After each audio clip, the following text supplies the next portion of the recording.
So are we supposed to be like on the video thing for this? No, because I haven't. I have. And welcome to the people that are actually listening. I did that plug-in, Kevin, but I haven't tested it yet, and I don't know how it works with all four of us. Like I Hey, know what how it about the works. tea kettle? Is that still a thing, or is that? Can you guys hear that? The tea kettle? No, I was fine last week, and it was fine. It was fine when we did I the don't care live about show. last week. What about right now? Right now, I do not hear the tea kettle. I I don't don't hear Okay. it. know. All right. Good. All right. Cool. But so tonight we're just gonna do the rest of the bracket, the first round. We'll talk about the draft. I have three more of the profiles to play before the show that we have. I don't know if y'all. I need to promote it. Like the guy for Armchair, he did some pretty cool like video for the draft spotlights. And Kevin, you haven't heard any of them, I don't think. No. Well, I emailed them to you, so you might have heard them if you deign to play them. But the Andy Isabella one is fucking magical. Andrew was amazing with his fake scout quote, and I was amazing with my music choices and my movie quotes that I added in for the people, just so they know if they're listening on the Hey, live. is it normal that my live stream isn't loading? Uh, I see it live. You might have to refresh it. It's saying All that right. it's live for me. Okay. On the YouTube, I mean. Let me see. Yeah, like I just YouTube keep seeing like speaker. the spinning wheel. Hmm. I might have to cue blood, sweat, and tears.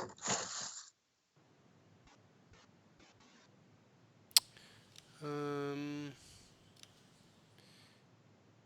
It says live stream health good for me. I don't know. Hmm. Always looking forward to the post. The ninja coordinator, he's always there. We respect him. He's awesome. Um, so my stream health is good. How about you, Andrew? Did you hit refresh? Did you see it? Yeah, I can't. I don't know. I mean, I have YouTube, the bracket, and Skype. So I have three. I don't know if the Things three going. browsers are hurting it, Well, but I have it open, so maybe I can deal with the question. But it's okay. um, okay. So, all right, we got four. Last week, dude, we had over 120 people listen the night of, and like we're at 300 subscribers for YouTube. We did like 2,500 views last week on YouTube total between everything. So people are That's actually pretty cool. finding which when I debut, when I buy this little cheap ass camera and I debut, I'm gonna do like Bill O'Reilly, like just commentary from my closet. And it is gonna rock. I'm gonna fucking own the mediocre commentary space That's for not all that's Saints. in the closet. That's not all that's in the closet. So, Heyo. so anyway, so we're about ready to go. Kevin, have you perused the bracket at all since you haven't been with us in a couple of weeks? I have not. Okay, this will be fun. Because we got half the bracket. We got some strong. Um, So rest Ralph, of the. can you read me my posts in the chat? Yeah. Okay. Well, for some reason I can't see the interface, but I guess that doesn't matter. No. Well, I mean, yeah. The interface says it looks good. Well, I mean, it looks good comparatively. It's mediocre garbage that I throw together. Uh, Well, yeah, that's implied. in, today instead of doing actual work. So anyway, we're 2 minutes out. So get going. So we'll talk about the bracket, the Okay. draft. Um, Dave or Kevin, did you watch? I think that's probably because it's Ralph's connection, not Yeah. mine. Yeah. Is it better now? Can Yeah, you we hear can me? hear I you. hear you now. Yeah. All right. So I'll count us down, You and do. we will go in 3, 2, 1.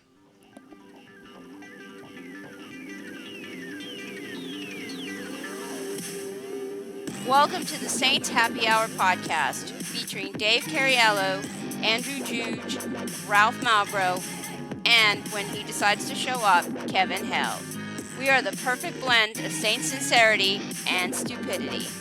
How many RPMs would it take for the Julio copter to actually fly away, and how many fumbles would happen as a result?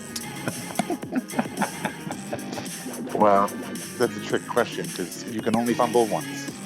If you're not having fun when your team is 11-2 and win back-to-back division titles for the first time in 50 years, then you need to stop watching. And now, here's your host, Ralph Malgrove. All right, welcome to another edition of Saints Happy Hour podcast. As always, we are sponsored by SeatGeek. Let them take the confusion out of your ticket buying experience. Instead of shopping for dozens of sites to find the best deal, let SeatGeek do the work for you. Their app scans the web for the best deals to your favorite game, concert, or show, and rates them on a scale of 0 to 10 to let you know if you are getting the best bang for your buck. A green dot means it's a great deal. A yellow dot means it's a good deal. A red dot means it's kind of crummy. Use the promo code ACAA at checkout to receive $20 off your first purchase. That's 2 free beers at the stadium on them. What are you waiting for? The promo code is ACAA for $20 off your first purchase. SeatGeek, life's an event. We have the tickets. Everyone, the prodigal son has returned. Kevin Held is joining us for the big draft extravaganza. Kevin? Give us He's a quick watched life lots update. of tape. He's been watching tape. All these shows that he hasn't attended, he's been busy watching tape instead of doing the show. So he is prepared. He's been at pro days. He's been at private workouts.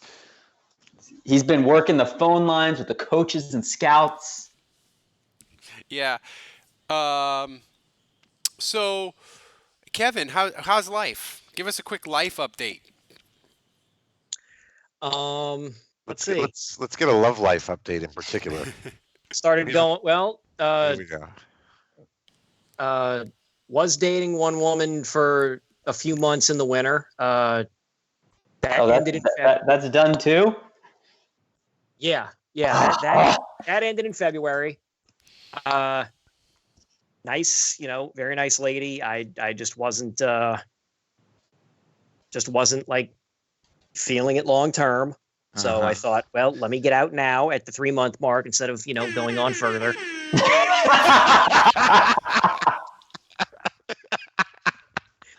Wow. I think we. And then, and I've gone on a few. We've peaked. Shut it down. Curtain. I've gone on a few single dates, a few solo dates with some ladies. Since, just seeing how this works out, and hopefully there's a long-term relationship looming. That's wonderful. Andrew, you murdered the Easter Bunny for your children this weekend, and you announced it on Twitter. No, just my son. My daughter's your still. son. Yeah. So Well, what? So you told your son not to say anything to your No.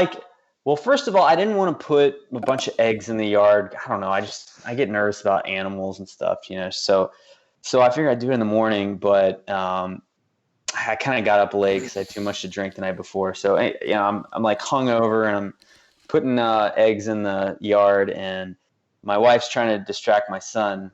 My wife. And he sees me, and so he asked my wife immediately. He says, "My wife." Yeah. He says, "Wait, Dad's putting eggs in the yard. Does this mean the Easter Bunny isn't real?"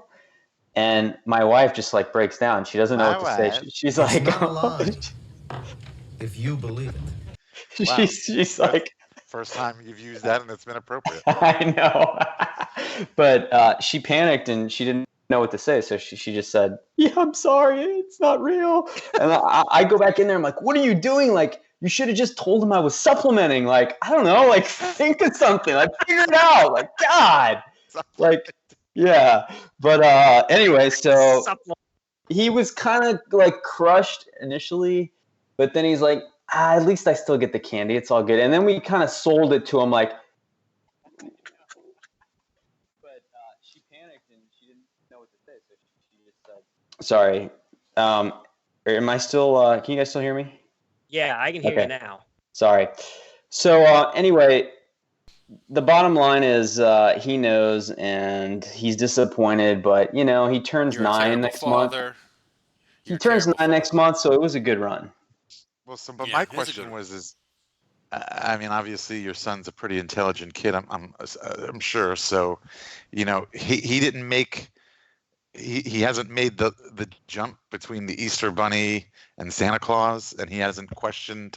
He doesn't say, "Well, wait a minute. If the Easter Bunny is real, what else isn't real?" Yeah. So good question. I was worried about that, but so far that has not been brought up. And how old is he? 9. He'll be 9 next month. A bad time. So the thing is, I love about you want to stretch that out. You want to stretch that out until he's at least 12 before everything. Get out of here! Nobody is going to be 12 and still believing in the Easter Bunny or Santa Claus. That's too old. That's like you're in high school. No, you're not in fucking high school at 12. In 7th grade. 8th grade, yeah. You're not 8th grade, Dan. You're in 6th grade. I don't think so. That's old, man. I don't know. 12. Brother, I graduated 8th grade in 1994, and I was 14. Actually, I wasn't 14. I was 13. Right. So 12, 7th grade. I learned when there was no Santa when I was 8, and my parents had Santa write me a letter telling me why I couldn't get a drum set, but they put it on my dad's stationery. Rookie mistake. I was like, it's on Dad's stationery.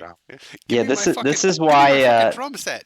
This is why Elf on the Shelf writes everything in all caps, left-handed. So I love the fact half of the people listen to the podcast love that we just ramble on our life and give an inside look to all our inner workings day to day that's not Saints related. The other people are like, get to the fucking Saints news. Well, there's no real Saints. Exactly. So that's why I can interject here. What you guys need to do is take an architecture class and learn how to do that architecture block printing, and that way it's completely indistinguishable. And it's just like, why does Santa Claus write in all capital letters? I can't even sign my own name, much less do that. My kid's gonna know there's no Santa like probably next week. My kid. So. Just by the way, how it's done in the Cariello household, I don't mean to blow your mind or anything, but you can just type up a letter and print it out. Fucking idiots. I can't believe you people are handwriting stuff. You're all amateurs. What is this, the 1880s, kid? Jesus. Get a printing press. Yeah, Dave probably has a typewriter specifically for this. No, but what I'm saying is I type out and print out the stuff, the communications from the fictitious characters that we're all pretending exist. I don't handwrite something and potentially give myself away. That's why you own your own business, Dave. We work for the man still. So it's draft week, and there's hot takes flowing on the internets, the Twitters everywhere. Sizzling. Hot takes, opinions everywhere. So we'll get to the draft, and we'll get to the worst Sean Payton decision bracket. We have the first round to complete. We'll get to that in a little later, but it's draft week, and the Saints have no picks. But we have an expansive budget here now. So we did draft profiles, and we've been giving them to you a couple at a time, but we have 3 left to give you. And we decided, we sent Andrew around the country with the new budget that we have to get inside information. If you listened to the podcast this morning, that was a bonus one, but you should subscribe and be able to get the daily podcast. It's only $7 a month. Do it. So we have a couple more spotlights to give you. So me and Andrew tried to figure out like what players in the draft would possibly be picked by the Saints or actual options. And Andrew was like, I've always wanted to go to Boston. So we sent him up to UMass, to Amherst, and he scouted Andy Isabella. And he got some inside information from some weird sources, and we got him on the Clips interviews. I talked to a lot of mass holes. Yeah. Oh, So well, we got some another Italian. That's makes me excited. What position does he play? He plays wide receiver. Oh, now we have an Italian on both sides of the ball now. So here we go. And he gets to use his hands. Andy Isabella. Today's Saints Happy Hour Draft Day Spotlight is Andy Isabella of the University of Massachusetts. The small, fast, gritty, 5'8", 188-pound Isabella was literally born to be a New England Patriot. If the Saints want Isabella, General Manager Mickey Loomis may well have to enter the octagon and have a steel cage death match with Bill Belichick for the right to draft the UMass wide receiver. At Saints Happy Hour, in the famous words of Tony Montana, I got ears, Charles. I hear things. And one NFC North scout hears Belichick is going to scoop Isabella up. Hey, now listen to me. The only thing Bill Belichick loves more than mumbling at a press conference is getting massages with Patriots owner Bobby Kraft and drafting obscure midget white dudes, turning them into useful NFL players. He also loves dudes with chick last names. Don't forget they had Patricia coaching their defense. I'd bet my entire 401k fund Patriots draft Isabella round 3. Andy Isabella's 4.3 speed combined with his 100-catch senior season give Isabella a The World Is Yours Saints Happy Hour Draft Day score of 7.7. This has been the Saints Happy Hour Draft Day Spotlight. See, I mean, Kevin, you're not getting that kind of draft analyst anywhere else. No, I mean, not at all. I mean, your heart out, okay. I was really impressed with the overlaying of sound, the phone call with the music, with this other speech in the background. Did you like the fact that it was Scarface? So many levels. The Scarface theme. Oh yeah. He's never seen that movie. He has no idea what that was. Yeah, that's actually true. It's really. I know. Say hello to my little friend. That's what I know.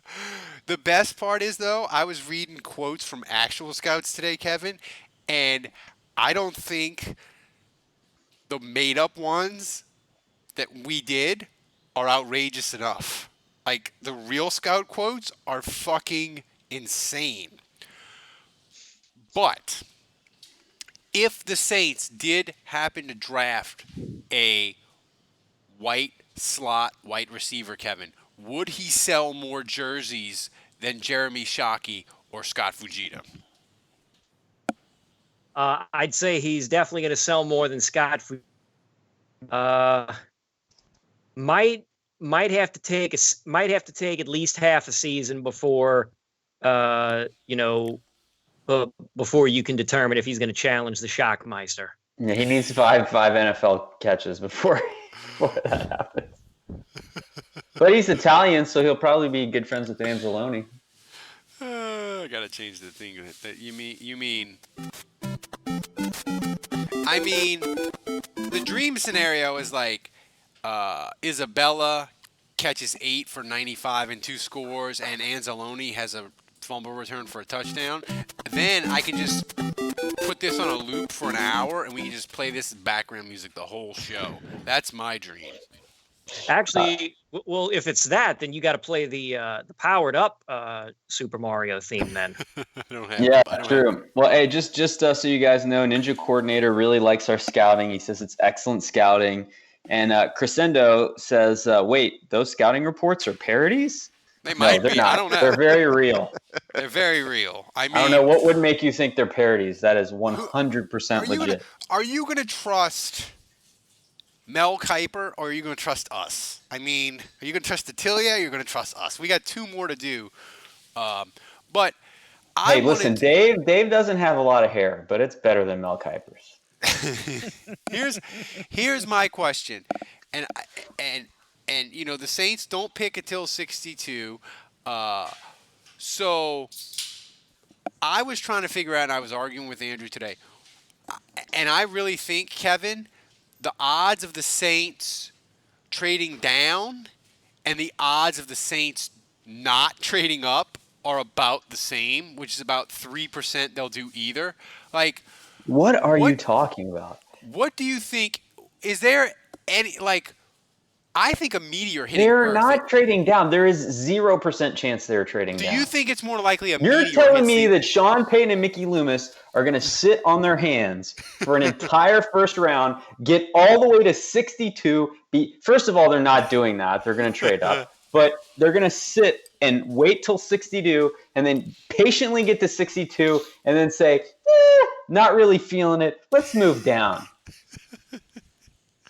I mean, is this your first time here? Kevin would love that. No. Is this your first time here? First time watching the Saints? I'm just saying it's just as likely that they do nothing as they trade down, which is barely at all. But I mean, do you think, Kevin? Do you think a meteor hitting the Earth is more likely than the Saints trading down? Yeah, listen. You have a better chance of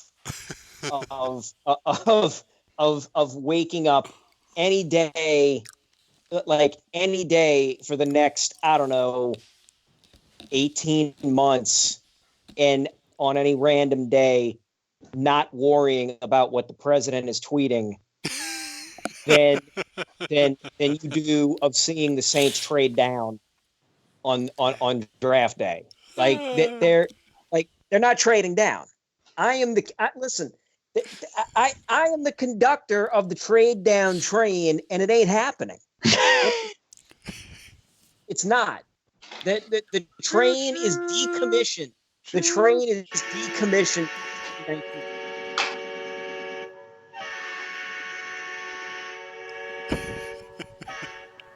Man, I'm hot with the sound effects tonight. You know what that just made me realize? We really haven't talked about Taysom Hill in a while. We haven't. It happened. Listen, if Lou Payton managed to not, if somebody restrains them long enough to not trade up, then they're taking somebody at 62. Here's my question. I don't think there's any doubt that they want to trade up. I think it's a possibility that it may not work out. But here's my question for you, Dave. Yeah, at which point they'll pick at 62. They're not trading down. Here's my question, though, for you, Dave.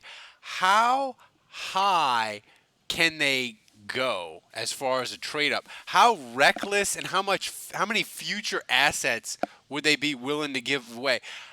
If I said to you, the Saints will trade up and they will trade up, how high do you think they could get?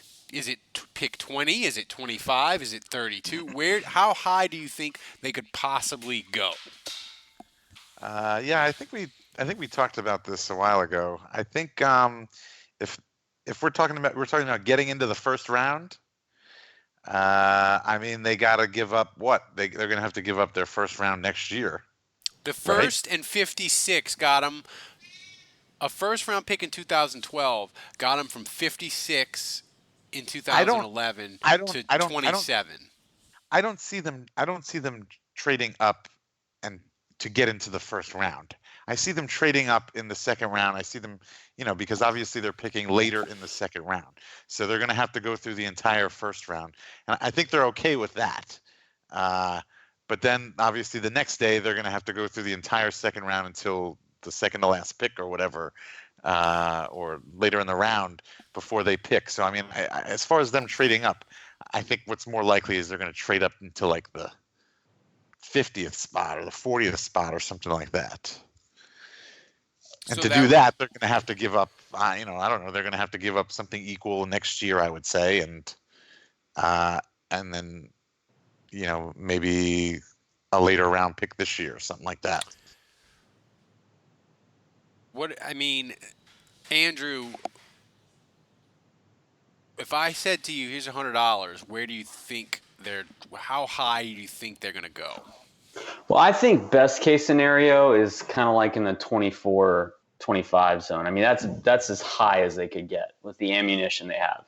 And that would require saying goodbye. That would be so dumb. Yeah, I mean, they'd have to give up the first for sure next year, and then probably 62, and depending on, I don't think that'll be good enough to get up to 24. Like, they'd probably have to give up a third next year too. But, then in the 27 zone, I think that's where maybe just the 62 and the first would be in play. And so I think that, between 27 and 32, that's where you have to be nervous. That's the zone where, a first packaged with that second round pick, could be in play for Loomis. After that, you don't get the guy for 5 years. So the 33rd pick, then it's a 4-year contract. So I think the risk kind of goes down a little bit. And they at 33, but then I think at 38, the value starts to come back, and I think you start to get nervous again. Kevin, they do a lot of business with New England. They've done a lot of trades with Mickey Loomis has done. He did Brandon Cooks. He did Cedric Ellis. He did David Thomas. He did almost traded Pierre Thomas. They swapped Jonathan Sullivan for a ham sandwich. So he's done a lot of business with Belichick. The Saints are gonna trade up. There's almost no way they can't go 61 picks without doing anything. So would they potentially trade a player, an asset? That's a good question. I'm sitting here thinking, like, would they do something crazy? Like, I'm just saying this, trade like Mike Thomas or something, because they realize, they've got Kamara, they've got Thomas, they've got to pay both of these guys. Maybe they'd rather just trade while his value's high, somebody like that, and stockpile a bunch of. Just something crazy like that. Well, which would be so far out of the norm for the Saints. That would be. You talk about blind sides. That's not even. This is fantasy as far as we're concerned talking about this now, because something like that would never happen. The Saints would never do something like that. They traded Graham out of nowhere, right, Kevin? So I guess they have done it. Not on draft day, though. No. But, Kevin, since we're all in agreement that they're going to move up, and since you have obviously laid out your desire, Mr. Trade Down, you lead the locomotive on that, what is your doomsday scenario, assuming they trade up? How much assets would they give away where you would be like, oh my God, they did what? Like, how many assets will crack will make you cringe, even though you're expecting them to trade up? What will make you cringe and not happy and possibly throw something at your TV? Right. If they do, obviously if they did the insane thing and traded somebody like Mike Thomas, yeah, like that would be insane. I like that would be nuts. But if we're just talking like draft pieces, yeah, I think if they moved high, like into that early 20 range in the first round, and they gave up, a number, next year's number one, which I'm assuming they still have that. So if they gave up next year's number one and like a number 3 for next year, and then one of their, 6s for this year or something, and then it's like they're only left with 3 picks from this year and like 5 for the following year, then yeah, I'd probably be a tad miffed. The thing that I think is going to happen, which is going to be so annoying, you guys know this is coming, they're going to give up a 3rd-round pick next year to move up like 5 spots. They're going to go from 62 to 57. And it's just going to be so annoying because, like, really, you gave up a 3rd-round pick to move up to get that guy. Like, he could have fallen to you at 62, maybe, and like Sean Payton will go on the mic. He's like, this is the guy. Like, we had a vision for the player, and this is the guy we wanted all along. And we just felt like we had to go get him because we heard that Green Bay was interested or whatever, and they were 3 picks ahead of us. And so it's just like that will be like it'll happen. It'll be like, great, like we're kind of happy they got the guy they wanted, but we'll just be so annoyed. Like, we gave up a 3rd-round pick next year just to move up 5 spots. You couldn't just for reference, the Colts are 3 picks ahead of the Saints.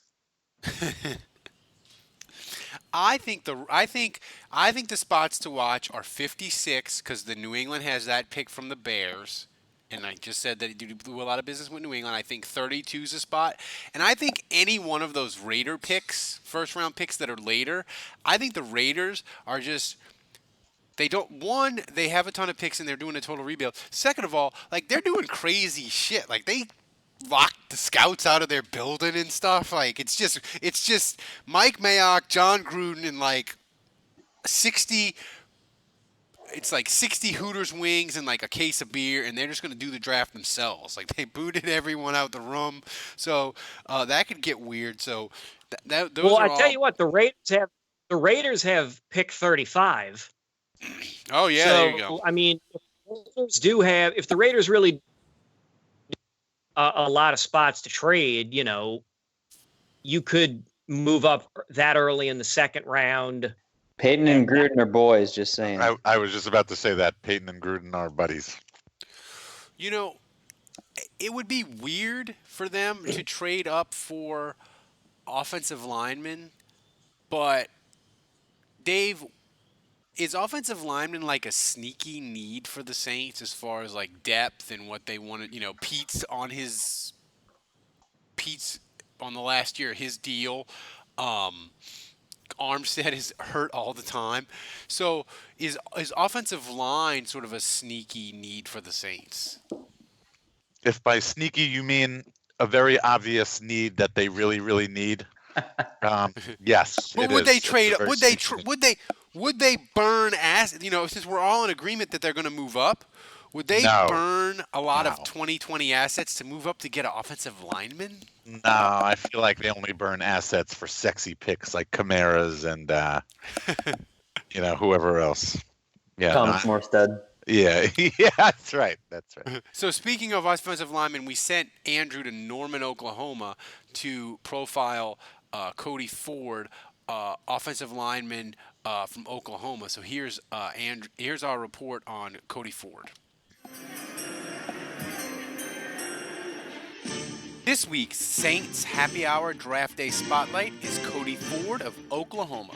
The 6'3", 329-pound lineman has the potential to disappoint Saints fans at guard and tackle. He is nasty and overpowering with strong blocking and body odor. One Big 12 opposing coach was impressed with Ford's dedication to the revolutionary no-bath power pyramid training method. Hey man, listen. People think the no bathing pyramid thing during football season is gross or maybe bullshit analytics. But I'm telling you, Ford smelled so bad, 2 of our defensive tackles passed out playing against him, and they needed smelling salts just to wake up. One of those 2 guys said he smelled so bad it was like a dead bird covered in sewer water that had a pack-a-day cigarette habit.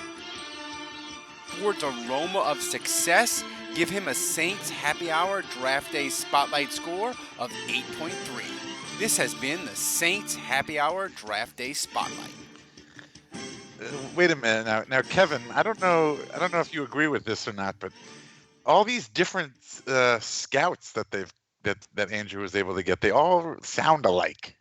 Well, here's the thing: because of the donations, and also, wait. You know what else is weird? They also don't blame me. I'm not. The Rooney Rule exists for a reason. It's not my fault. The NFL keeps hiring all these middle-aged white guys. They all sound the same.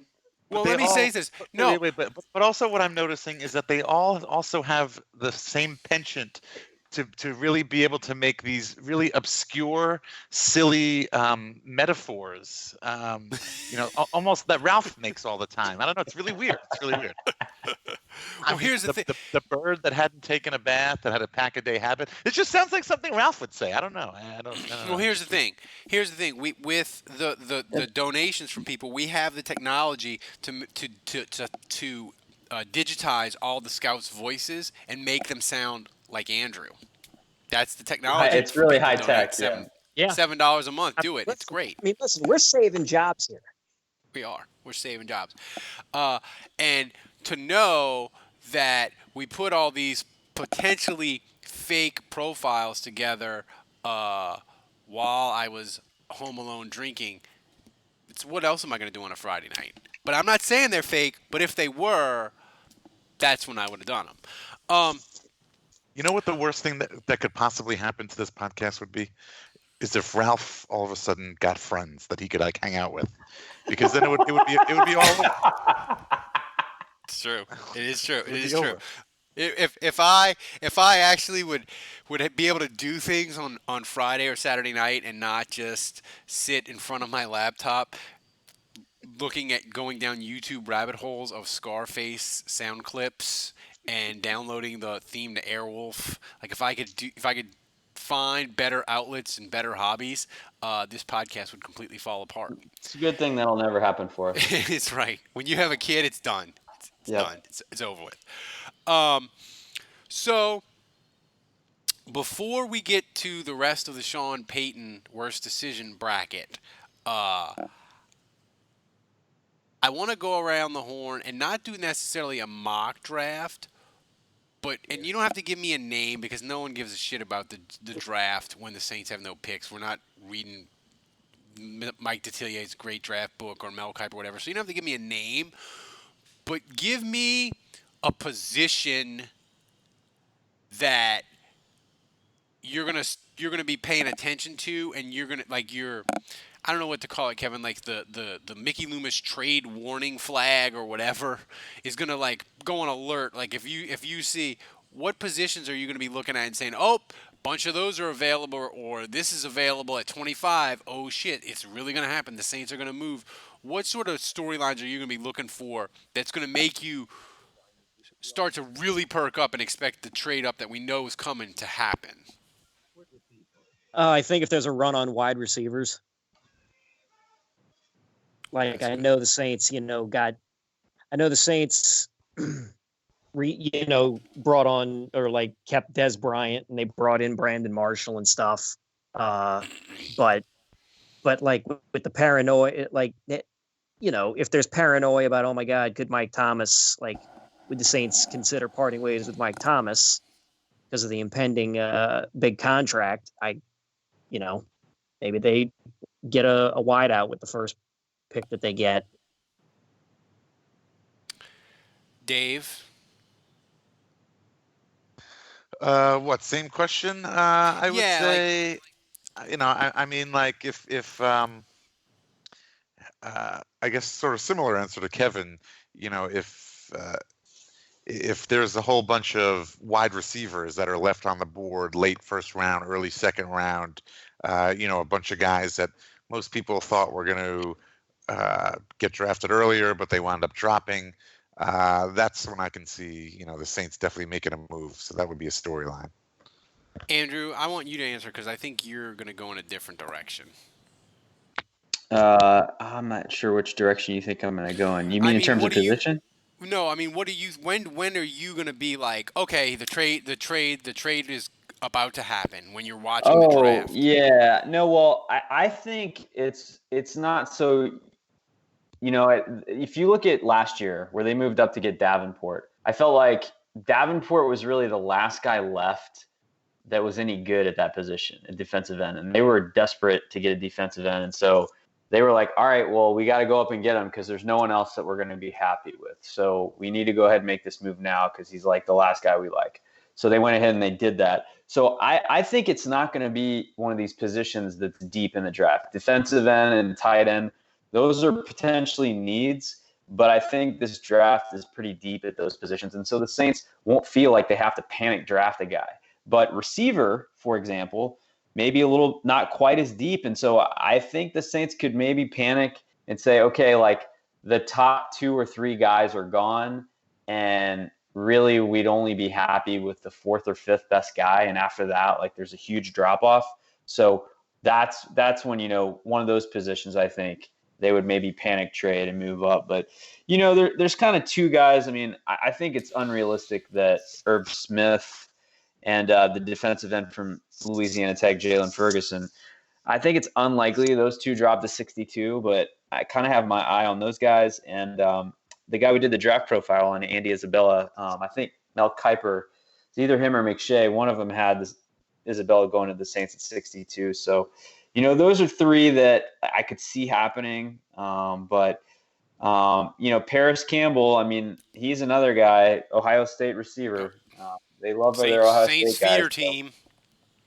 It's just so hard, man, though. Like, when you're picking at 62, it's just you have no idea who's going to be gone. You have no idea what's going to be available. So you really just have to see how it plays out. But, yeah, I don't know. I mean, I think the Saints have kind of kept it close to the vest this year, and we really don't know who they like. Yeah, my biggest fear is I just don't want them trading up for a tight end. I feel like rookie tight ends never amount to anything. Even like Gronkowski, he only caught 40 balls, and Jimmy Graham only caught 30. So, like, if the Saints give up a 2020 first-round pick to go get one of those tight ends from Iowa or whoever, or even Irv Smith Jr., like, they're not going to be that good. Like, history tells you that. And they need a dude who's going to be, if you're going to burn the 2020 number 1, I want a guy who you're going to plug and play, and he's going to be good. Like, in the history of tight ends, they just like, maybe he's a unicorn, but if Rob Gronkowski wasn't a rookie unicorn, I doubt anybody in this draft's going to be. So tight end would really make me mad. I'm not saying that I would throw something and break my TV, but I might start drinking even more heavily than I plan to. So that concludes our draft. Eric Corley in our chat says that Mitchell Hardman is a good one. He's a good prospect that he likes. He must be related to Phil McRevis. So, we got to get to.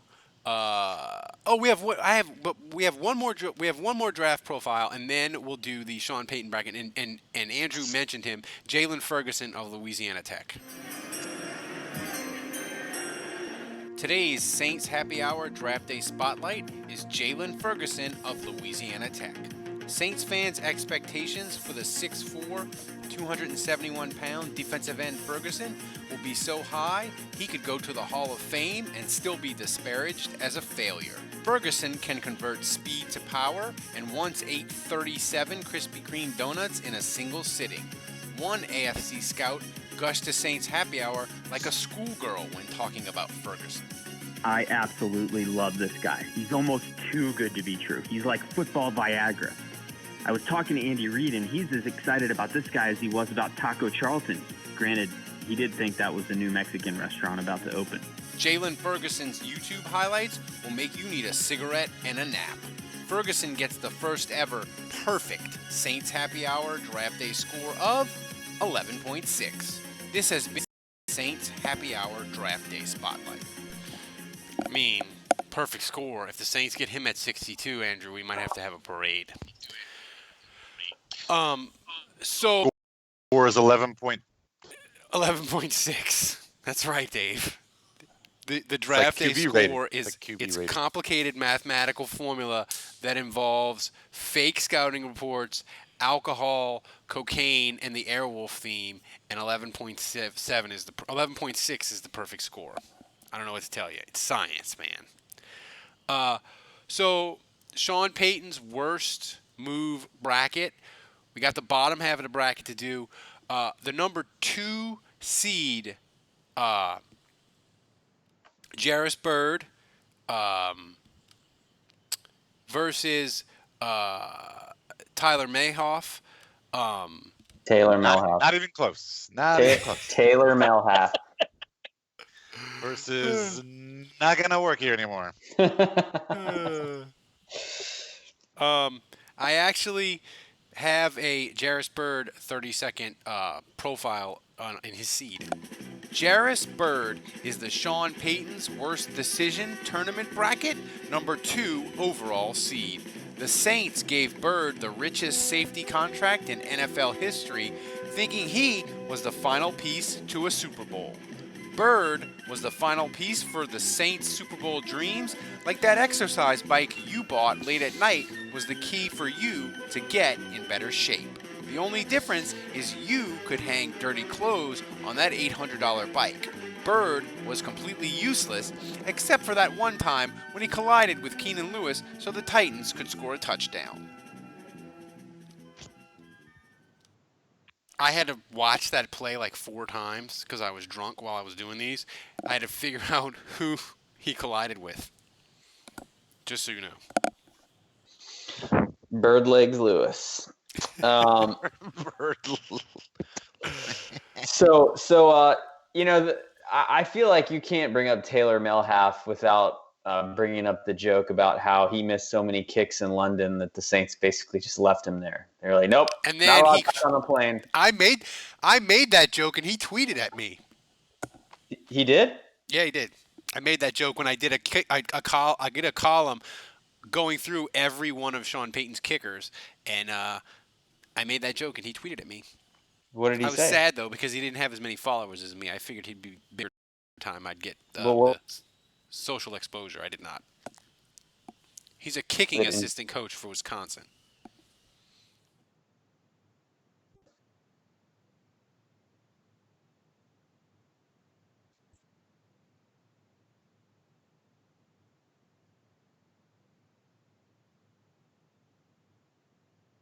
Oh no.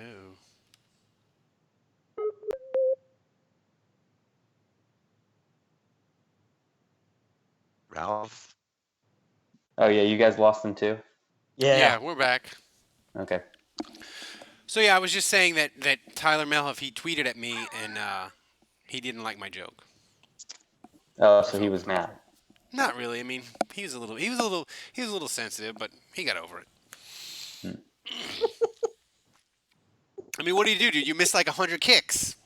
You're lucky they didn't drop you out the plane without a parachute. I mean, what do you want me to say? I'm going Jarris Bird against all odds. Jarris, I'm going Bird too. Kevin, who you got? Yeah, I'm going Bird because, like Mel didn't work out, but he was a 6th round pick, and cutting him or getting rid of him allowed the Saints to get Garrett Hartley. True. That's true. So I'm going to go Birdman. Dave? It could only be Jarris. The number 15 seed, Olin Kreutz, versus number 18, Dan Morgan. Kevin, who you got? Olin Kreutz.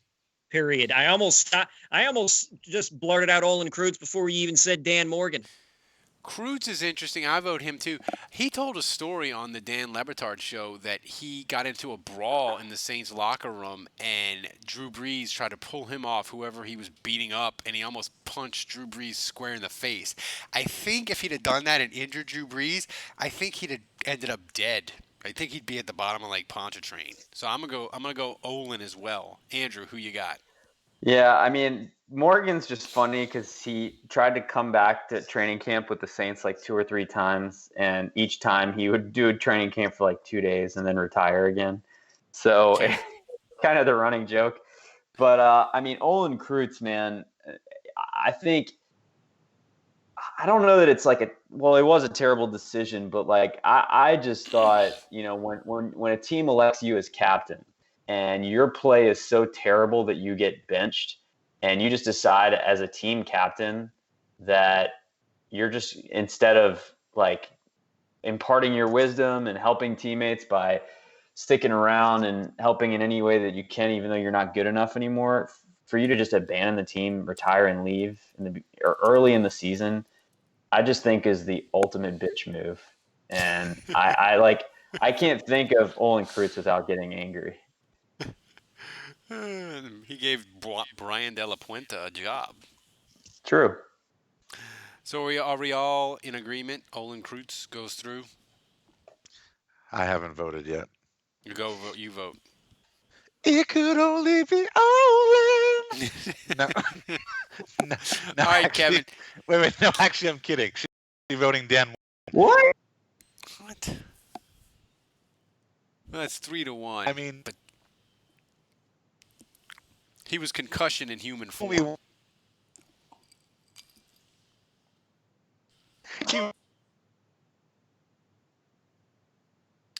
Am I the only one that's... Fool me once, shame on me. Fool me twice, shame on you. Or no, vice versa.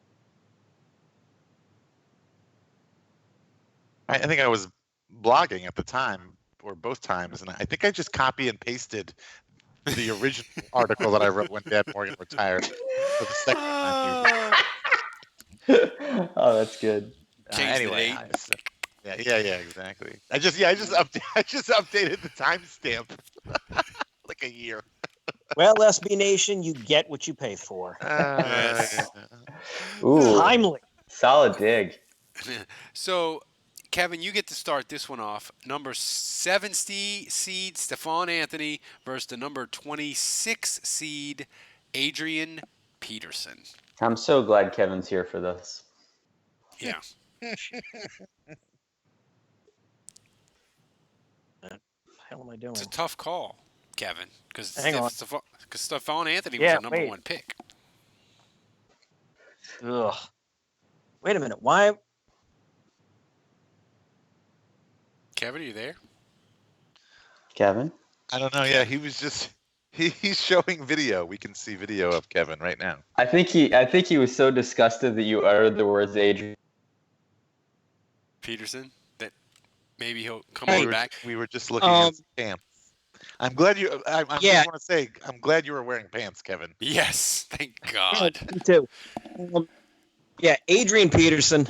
If any of you sons of bitches even think about voting anybody else, I'm booking. I feel and like I'll book you a flight so we can meet in Temecula. Andrew, who you got? I'm taking Stephon Anthony. God. I mean, he's the number 1 pick, man.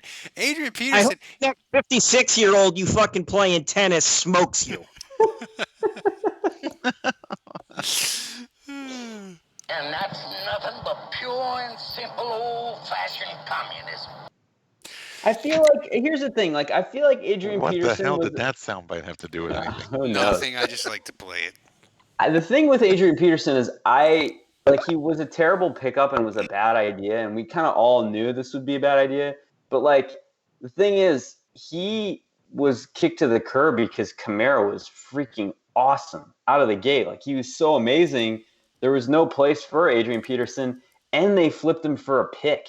So it's like, I mean, it was a low investment. They got another rookie that was way better, and they got a pick for him.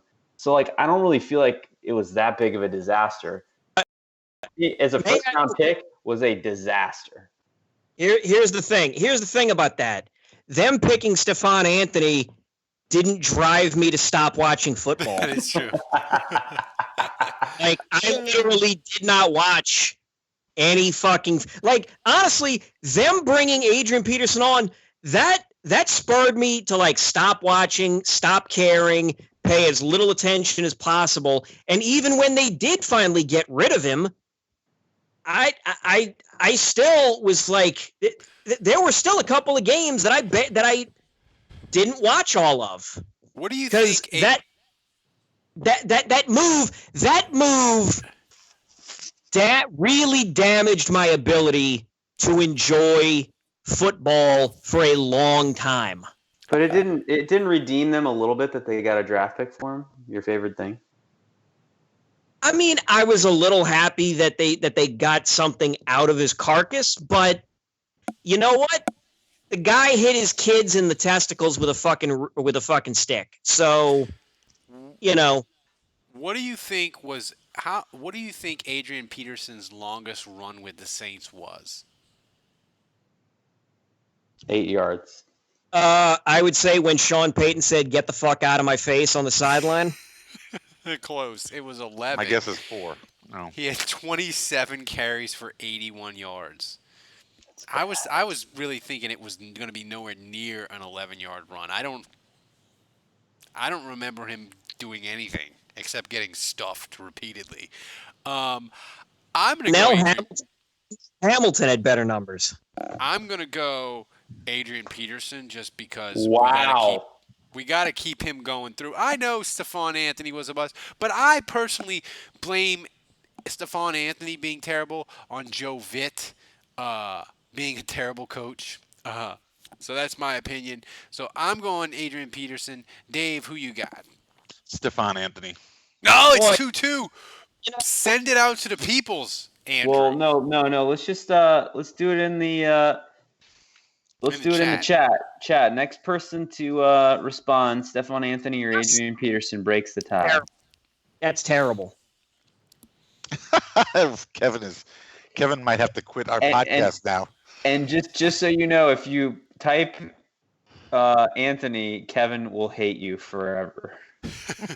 So that might inspire more. This one. Kevin, if Adrian Peterson wins, he goes on. You don't want Adrian Peterson to win anything, do you? Seriously, someone in the chat room, type a name. Oh, Stephon Anthony. Thank you, Andrew West. It's done. West, you're dead to me. I will not watch any of your football games, Anthony. Or Andrew, whatever the hell. All right, so the next one, Andrew, I'll give you the. You can kick this one off because you thought of this bracket, this matchup.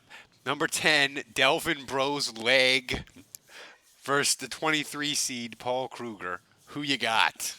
All right, well, I'll go with the second one first.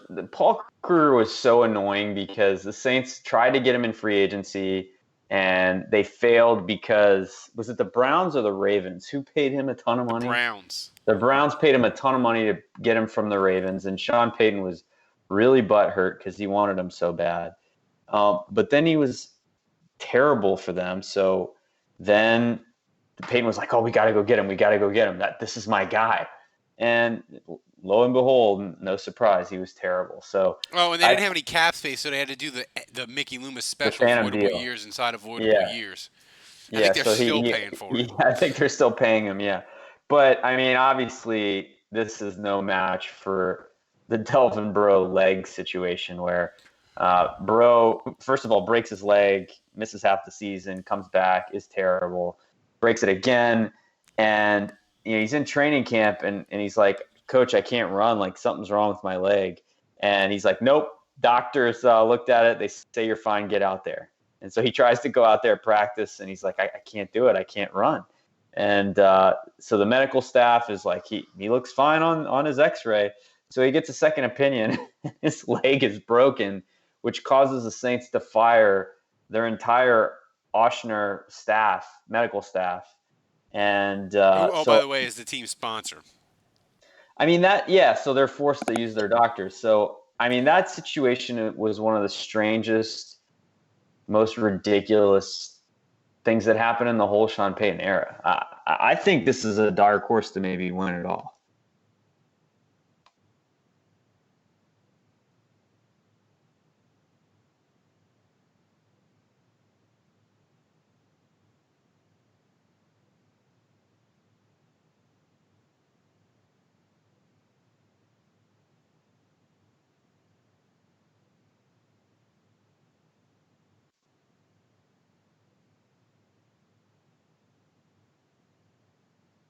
Did we lose Ralph again? We might have lost Ralph again. No, I muted myself. Oh my God. We're on brand. You are the worst. We are on brand tonight. So I was going to say... you got to edit that shit out. Kruger, he annoyed me. His hair was so It was like a knockoff White Snake 80s white trash long hair, not the flowing, beautiful Fabio Anzalone long hair. And Paul Kruger was just... When they got him, we were like, well, he can't be any worse. He's got to be better than what they have, and he wasn't. That's how shitty he was. He was even worse, yeah. He was even worse. So I'm going Delvin Bro's leg, and for the Saints to fire their medical staff, who was also a sponsor of the team was just extraordinarily and funny as hell.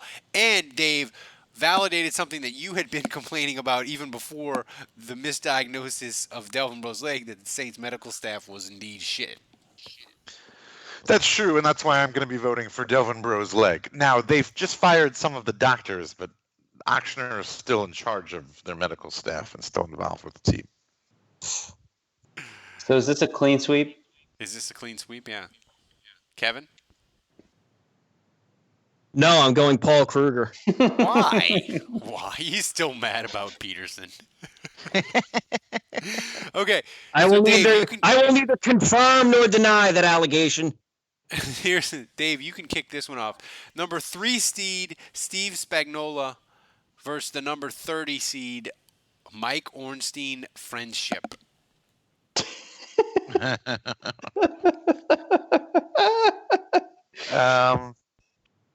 Well, I don't know. What was so bad about the Ornstein friendship? I mean, Mike Ornstein got. I don't know that he was a felon. I don't know that he's a convicted felon. Okay. So Ornstein went to jail, but I mean, nothing really happened with Payton.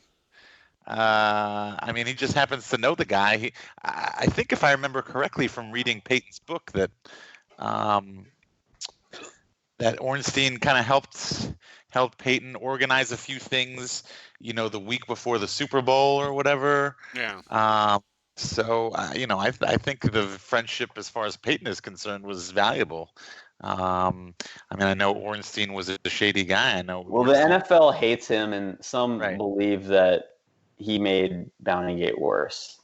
Wow. Because he was an employee, he was outside the building, and he was accused of also throwing money down on the bounties. Wow. Yeah, I mean, whatever. I still think the Saints would have gotten in trouble for that, regardless of him. So, I mean, I don't know. I don't really think Ornstein's that big of a deal as far as Payton and the Saints are concerned. And at the very least, you have to admit it's sketchy. Oh yeah, well, of course. I mean, obviously. Sean Payton traffics in sketchy. He does. He really does. He runs with love the guy, but he traffics in sketchiness.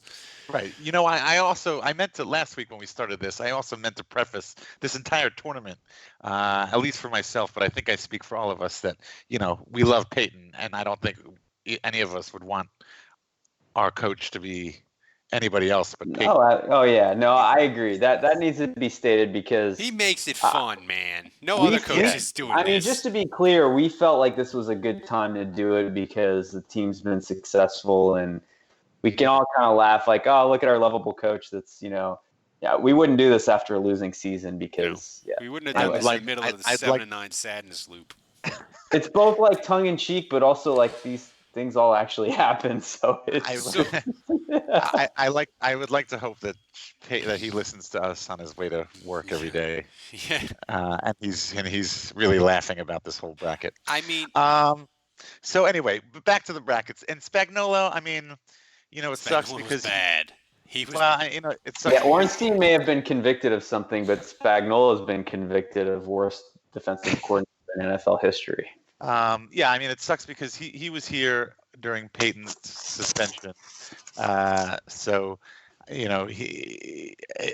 feel like it's hard to judge, but the Saints were the worst defense in the history of the league. The players admitted that they didn't listen to him. They were like, they just tuned him out, and they were like, "We're not doing this." To Spagnuolo. I'm going. He's the higher seed in this bracket for a reason. He's the 5th seed.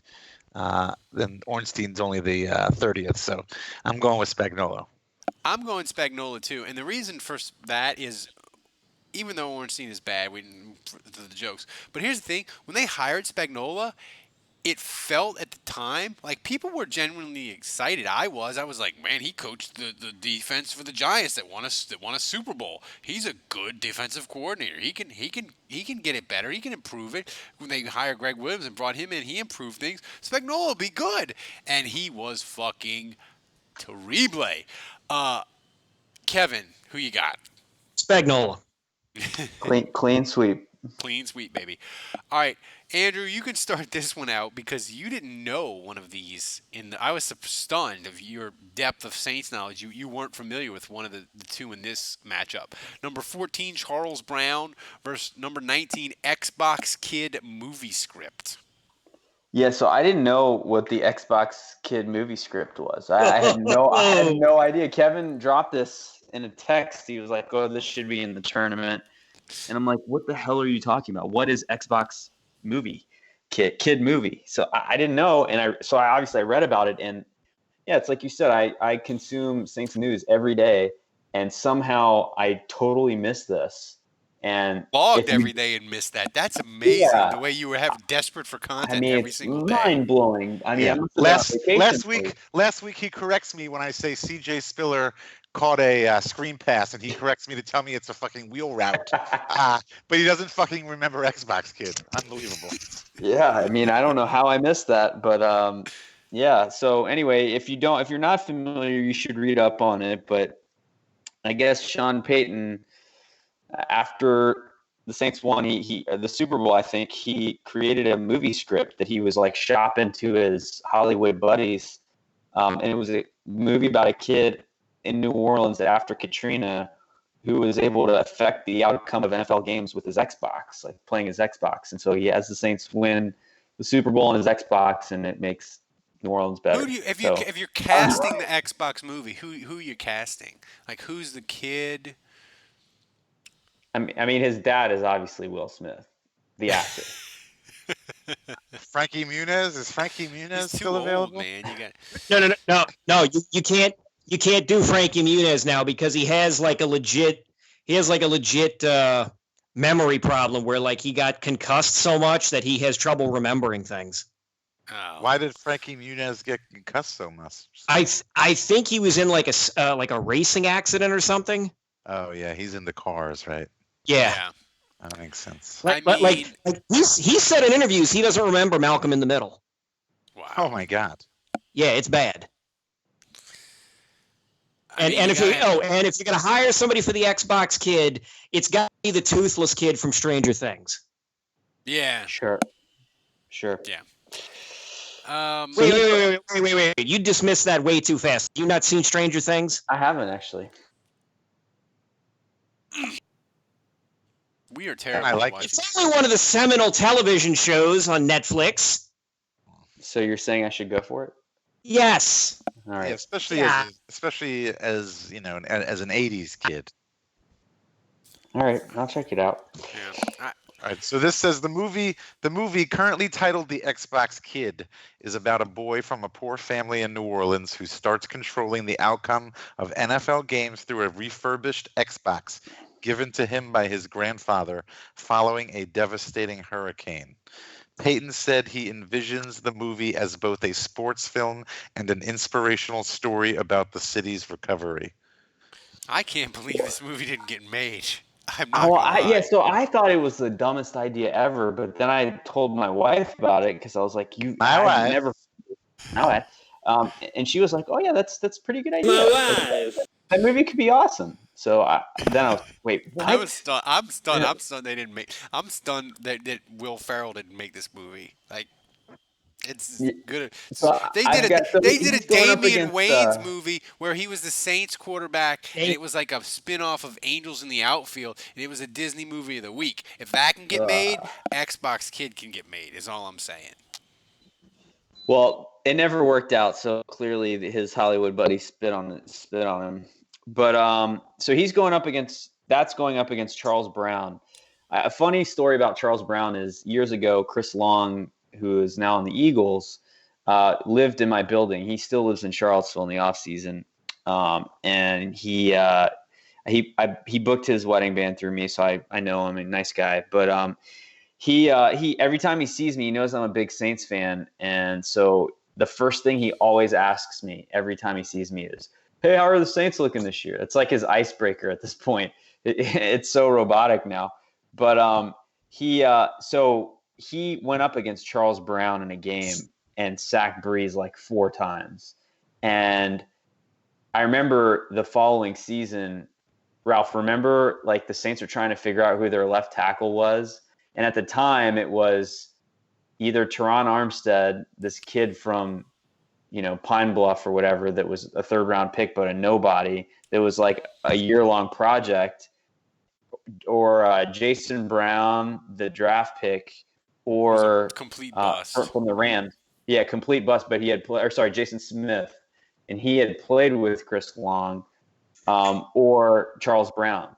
And so he asked me, he says, so, hey, how are the Saints looking this year? And I said, well, I don't know who our left tackle is going to be. Right now, the options are your old teammate, Jason Smith, this rookie 3rd-round pick we got who's from a small school, or Charles Brown.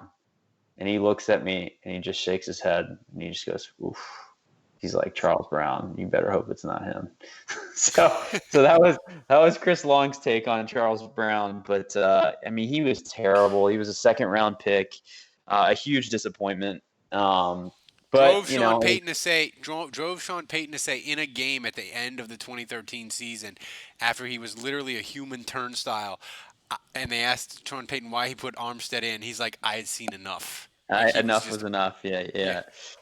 So this one's tough. I don't want to go first. This one's tough for me. I'm going Xbox Kid, man. It's a dark horse to win the whole thing. I know Charles Brown was bad, but, Sean Payton, he could have been doing Habitat for Humanity with Jimmy Carter or whatever. He's pounding out a movie script on a ThinkPad or whatever the hell. Xbox Kid movie script, that's got to move along. Kevin, who you got? Oh, yeah, Xbox Kid movie script. Charles Brown's a bad player, but it's like, man, you got to be something much worse to top the Xbox Kid. Xbox Kid could still get made if ESPN ever decided to do original programming again, like when they did the Playmakers. If they started to make movies, I think the Xbox Kid could still get made. So, Andrew, who you got? Dave, let Dave go first. Dave. I'm going to go with Charles Brown because it's football related. Xbox Kid never actually got made. What Payton had nothing to do in 2012 when he was suspended. You can't blame the guy for that. Come on. Yeah, I feel like Xbox Kid was a done. Xbox Kid was a dumb movie that never actually happened. Whereas I watched Charles Brown. It happened. I had to live through that. I'm picking Charles Brown, damn it. Yeah, you got so we're tied. All right, so chat room, break the tie, Xbox Kid or Charles Brown. Next one.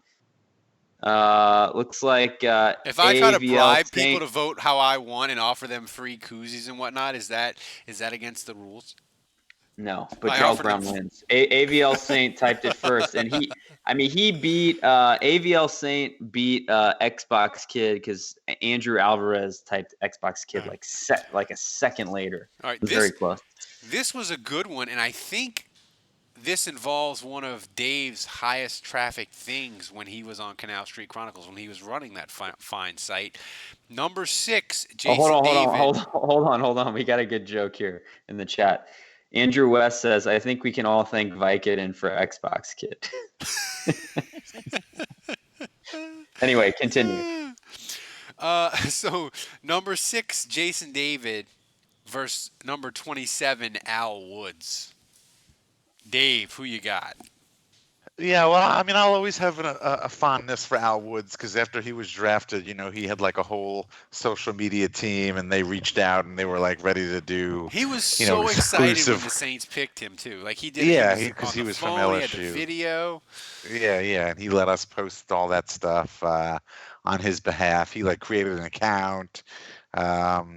And then he promptly got cut or didn't make the team or whatever. But he went on to be a half-decent player at different places.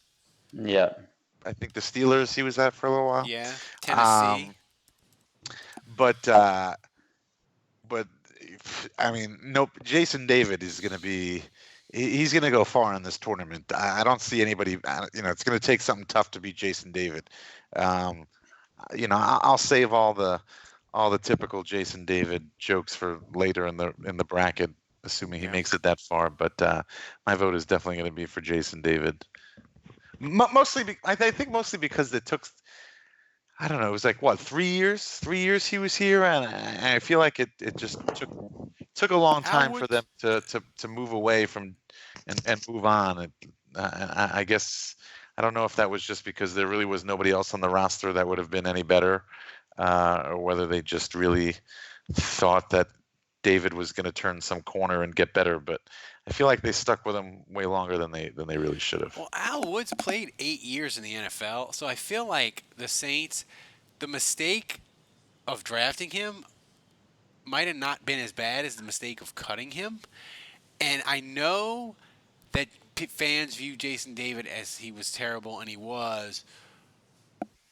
But is it worse? What was your thing you said last week, Dave? Is it worse that you were so terrible when you played, or was it worse that you were so terrible you never even got on the field? I feel like Al Woods is worse because they cut a guy. God damn it, Ralph. They cut a guy who almost played a decade in the NFL, and he was a 4th-round pick. Like, that's a horrible, horrible mistake that was compounded on a bunch of levels. And I like Jason David because he always stood up and took the shots after the game when he was fucking terrible and got roasted like a chicken. So I'm voting Al Woods. Kevin, who you got? Jason David. This isn't. This is not. It's not this rocket is not surgery. There is no need for Final Jeopardy music. This is literally like Family Feud. Like immediately buzzing in before the fucking question's even asked. Well, you know what? I don't even care what you guys say because I'm an LSU homer, and Get the hell out of here. Al Woods getting cut ruined LSU players for Sean Payton until Will Clapp this past year. So it's true. Sean Payton would not draft an LSU guy, refused to even look at those players after his Al Woods experience. So as an LSU fan, that situation makes me angry. So I'm voting Al Woods. We have a tie. Somebody in the chat room, please bring some sanity here. Yeah, I can't believe we're leaving. So chat room, Jason David or Al Woods. Next one to type it this up to breaks the tie. Terrible. This is like we're still waiting. We're still waiting. Somebody, Jason David or Al Woods, break the tie. If Al Woods advances, I'm gonna be so happy. This is hilarious. Get the hell out of there. All right, what's the next? What's the last? I do have some good material for Jason David if he moves on.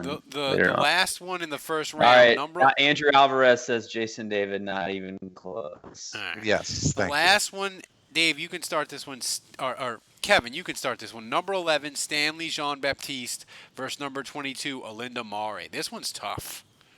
Ooh. Now, they gave up a pick for Mare. They did. Most hated thing, Kevin, besides Adrian Peterson.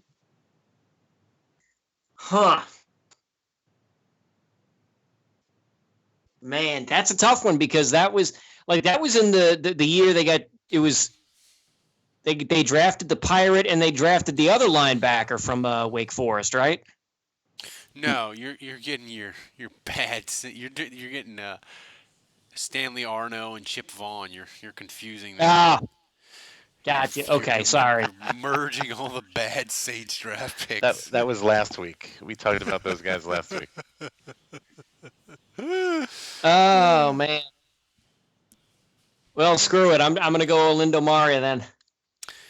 Yeah, Olindo Mare was weird because he was terrible. The Saints stuck with him.